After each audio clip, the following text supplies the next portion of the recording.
Beals here with no nonsense, cause you can't make sense if you don't make sense. A pod with freestyle discussion, poetry and social deconstruction. Good morning! It is October 15th, which is a Wednesday, for the 4th edition of your No Nonsense podcast. My name is Beals, and next to me is, as always, Mr. Bears. Today we'd like to start it off with a poem as we usually do. Oh, the windows, look at those drapes. I wish they were made out of scotch tape. Oh man, Superman has no cape. That's alright, we've got a lot of masking tape.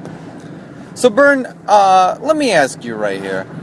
What has tape done for your life on a personal level?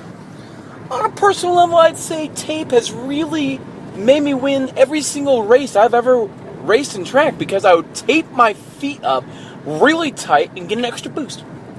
Now, take me a little deeper into this. What sport was it that you were actually watching when you taped your feet to the ground? Well, what I did was I taped it to the ground while I was watching that game that you play in bars, pinball. And that's my main sport. So you're a pinball master. Now, let me ask you this. If I were to make a pinball out of tape itself, throw it to Dingman's Collision Center, would it create a crash or a black hole?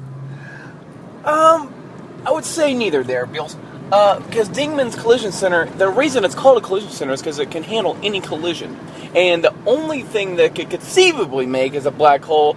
But Gary, the boss down there, drank too many beers. He just doesn't let it happen.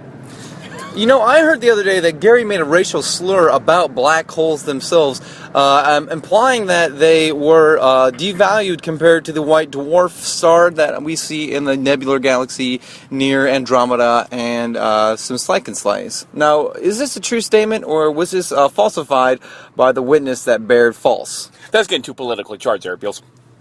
I understand. Okay, well, moving on. We did get a video of a child scotch taping his mother to his bed, and with this video, we think that the virality of it will probably decrease due to the fact that scotch tape's just really going out of style. I hear that masking's making its comeback. What do you think about that? Do I think masking is making a comeback? I think it is, and let me tell you why, Beals. First of all, masking tape has the strongest adhesive known to man because of Picasso's pizza. They take it, they mix it in the sauce, and then they dip it right down into the Slim. And then when you get the Slim mix, you get that nice little curly white cream sauce. Right. You put it on the tape, and I know for a fact I've used masking tapes on several hundred science fair projects. Right, now that's interesting. That means, what is your favorite flavor of masking tape? Bumble Gary. Okay, now two Bumble Garys. Right, I understand what you said there, Kent. And you know, honestly, if I could derail for a moment and talk about how I'm a little offended by the use of the word bumble, because bees, I think, are devalued in our society as a whole. People fear them. People say, hey, that thing's yellow and black, and I just preferably don't like those two colors together.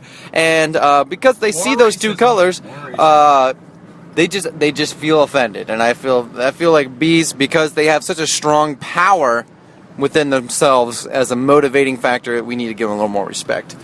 And some say that the end of the world might come at the vengeance of bees, using masking tape to tape the whole world around, using the network of bees to infiltrate and totally destroy the earth, and then blocking out the sun, causing the whole ecosystem to fall flat.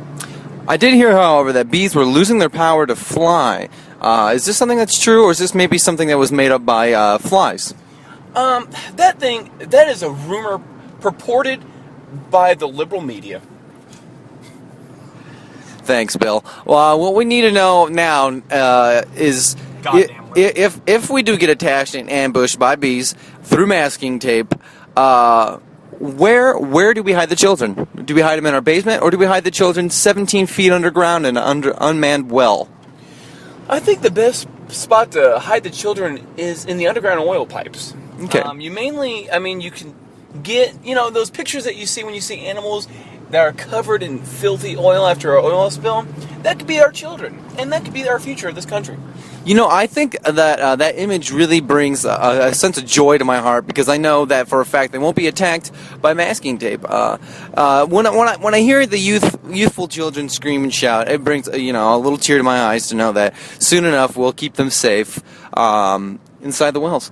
So, Bern, this brings me to another question I have. Being that LeBron James moved to Cleveland Cavaliers, and we all know that their colors are black and yellow, what is this going to do for the history and the future of an organization that is under siege? Well, personally there, Beals, I mean, I was hoping LeBron James was going to win a title, but I really don't know if he's going to be able to do it without masking tape. And apparently, there is a ban on importing masking tape into this country because of all the Chinese and the Philippines are getting, what's that called? Is that an embargo? I can't even think of the term there, Beals. I'm just so ruffled. That's okay. So, I was looking forward to a potential title, but now it's just an obvious lack of masking tape, which earlier we said is the most important tape in the world, and, potentially could end the human race, and that's just where I want to end that there, Beals. I understand what you're saying there, John, but I actually am getting news that from the ban on masking tape, there is going to be a band playing at the Quest Center in Omaha, Nebraska, which is in the center of the United States of America, which is on planet Earth, and they are called Refugee Masking Tape Masters.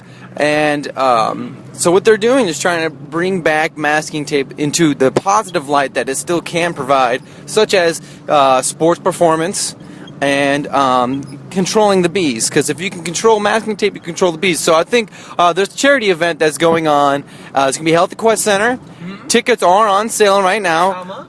You have to go to youtube.com/Facebook.com. And you will simply type in the engine search at youtube.com, buy my tickets to go to the Quest Center to see the band called Masking Tape, and you should find that answer for you. Oh my God, I just never really thought about it like that. I'm going to go there right now, Beals. I'm going to go ahead and buy myself 800 tickets. Is there a limit? There is a limit. They have to cap you off at a half a ticket, so you can only buy half of a ticket, but it does give you at least half of the band members in performance that you'll be able to see in half the audio. Can I have the option of sending half my body and sever half my body in half? There is the option available, but you will have to go through a different company to get that option. Well, it looks like we've reached the end of the day today. To summarize how the podcast really went today, we'd like to have Big Bern end us with a nice little poem. Yes, this one is from 1209. Masking tape, oh masking tape, I love you so much. Masking tape, oh masking tape, please come to my house. You heard it here, folks. This is the No Nonsense Podcast for the 14th or 15th of October, signing off. Thanks for listening to our podcast. Hope you got some insight and a few laughs. That's all for now, folks. Yes, goodbye. Till next time, as long as we don't die.